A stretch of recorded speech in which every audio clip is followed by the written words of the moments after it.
Atlantic মহাসাগরের বুকে ভেসে চলা একটি বিলাসবহুল প্রমোদতরী হঠাৎ পরিণত হয়েছে আতঙ্কের কেন্দ্রে। অজানা উপসর্গে অসুস্থ হয়ে পড়া যাত্রীদের মধ্যে পড়ে শনাক্ত হয়েছে বিরল ও প্রাণঘাতী হান্টা ভাইরাসের সংক্রমণ।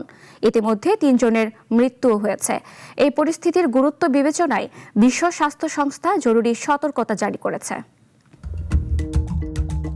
আটলান্টিক মহাসাগরে এক প্রমোদতরীতে ৩ জনের মৃত্যু হয়েছে।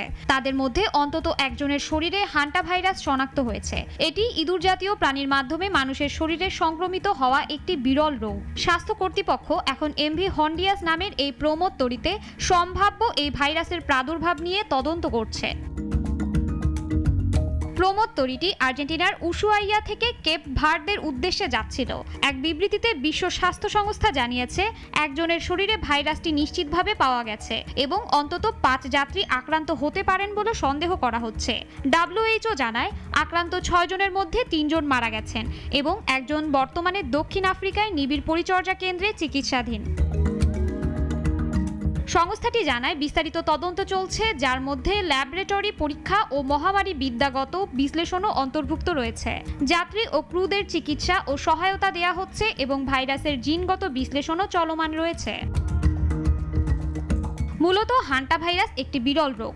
এটি সংক্রমিত ইঁদুরের মল বা মূত্রের মাধ্যমে মানুষের শরীরে ছড়ায়। গুরুতর ক্ষেত্রে এটি প্রাণঘাতী হতে পারে এবং রক্তক্ষরণ জনিত জ্বরের কারণ হতে পারে।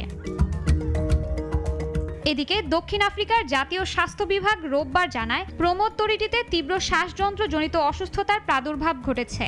স্বাস্থ্য মন্ত্রণালয়ের মুখপাত্র ফস্টার মোহালে নিশ্চিত করেন, জোহানেসবার্গে চিকিৎসাধীন রোগীর শরীরে হান্টা ভাইরাস শনাক্ত হয়েছে।